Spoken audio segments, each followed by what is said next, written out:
त्याच्यापेक्षा जास्त इंजेक्शन दिलेले आहेत, ते खरोखर त्या वेळेतच दिलेले आहेत.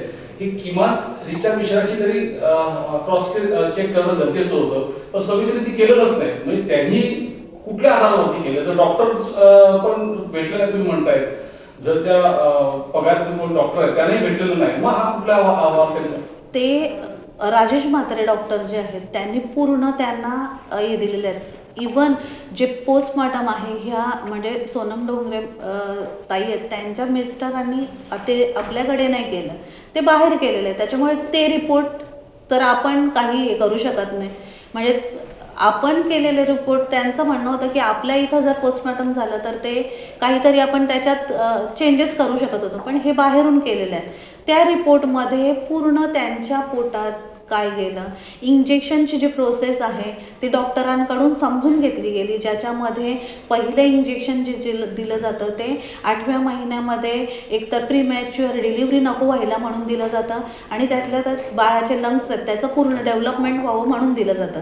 ते लाईफ सेव्हिंग ड्रग आहे. त्याच्यात आता डॉक्टर स्वतः सभापती आहेत, त्यांनी सगळं त्याच्याविषयी मेडिकल नॉलेज आहे आणि त्याच्यानंतर वक्तव्य केलेलं आहे. आणि ते इंजेक्शन दिल्यानंतर जेव्हा BP लो होतो किंवा एखादा कोलॅप्स होतो, ते रिकवर करायला 4 इंजेक्शनचं कॉम्बिनेशन दिलं जातं, जे लागोपाठ दिलं जातं.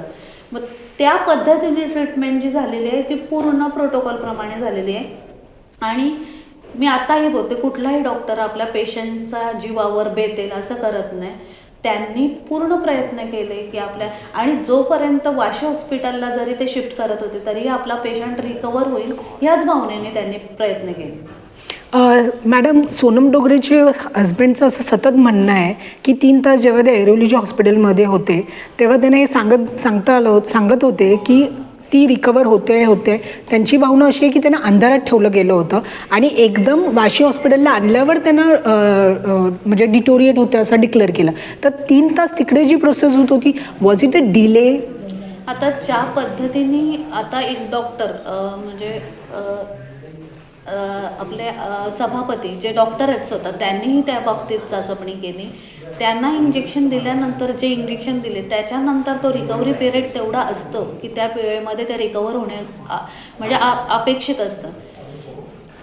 त्यांनी जी उलटी ओमेट जे गेले ते बाहेर काढलं नाही आणि त्याच्यामुळे त्यांचा तो दुष्परिणाम तशा पद्धतीने झाला.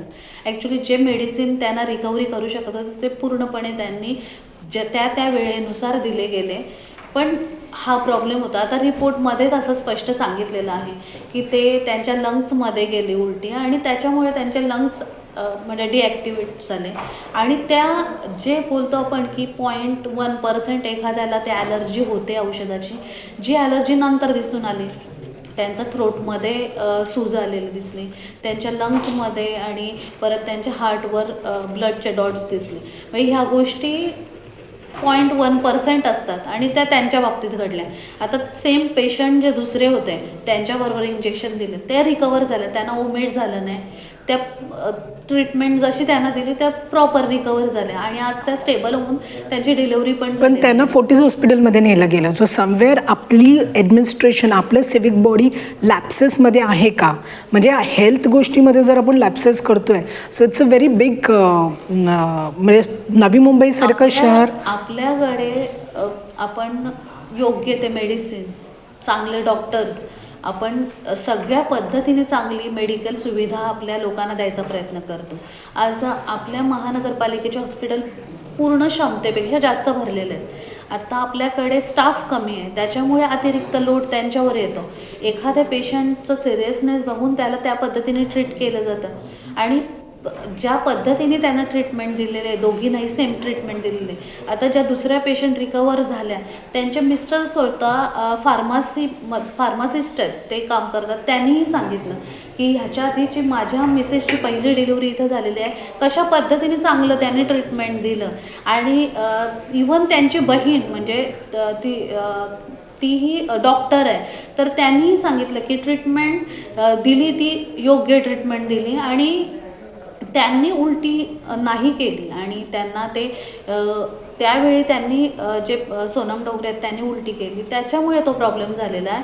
आणि असं कोणाला वाचवण्यासाठी ही गोष्ट नाही आहे, कारण हे त्या रिपोर्टमधून समोर आलेलं आहे. आणि अजून याच्याविषयी FDA ते जे मेडिसिनचं बॅच दिलेलं आहे ज्याच्यावर सखोल त्याच्यावर केमिकल ॲनालिसिस करण्यात येणार आहे आणि त्याचा रिपोर्ट 1-1.5 महिन्यात येईल.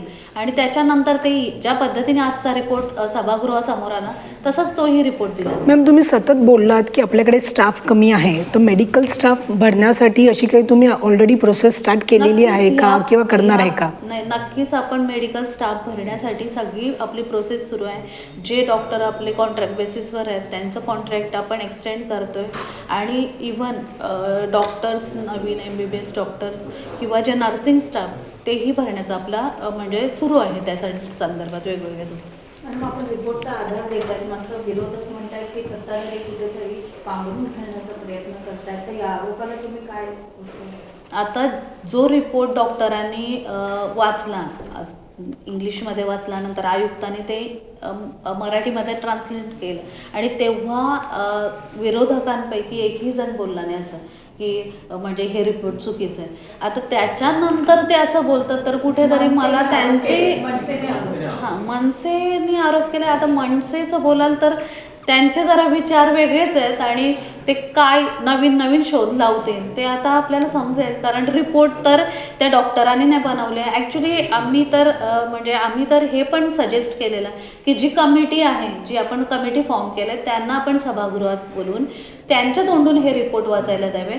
पण एक सभागृहाचं काहीतरी लिमिटेशन्स आहेत, असं नाही करू शकत. पण त्यांच्या हातून आलेले रिपोर्टच आपण सभागृहात वाचलेलं आणि ह्याच्या पुढे आपण असं सांगितलं नाही की पूर्ण अहवाल आलेला आहे. अजून जो अहवाल त्या मेडिसिन्स जे आपण या माध्यमातून 101 मेडिसिन त्यांनी नेलेले आहेत त्याचा अहवाल 1-1.5 महिन्याने येईल, तोही आपण सभागृहासमोर ठेवणार आहोत. आणि कोणाला पांघरून घालण्यापेक्षा आपण जे सुविधा देतोय, जर 100% जास्त आपल्या हॉस्पिटल्स फुल आहेत. आज ऐरोली हॉस्पिटलमध्ये हे प्रकरण घडल्यानंतरही तिथं डिलिव्हरीचे पेशंट जात आहेत, तर त्याच्यातच उत्तर मिळते की आपल्या सुविधा चांगल्या आहेत म्हणून लोक येतात. आणि इथं नवी मुंबईतलेच नाही तर पूर्ण नवी मुंबई बाहेरचेही लोक तिथं येतात आणि सुविधा घेतात. जर असं कोणाला वाटतंय की नाही आपल्या सेवा चुकीच्या आहेत तर कोणी आलंच नसतं ना.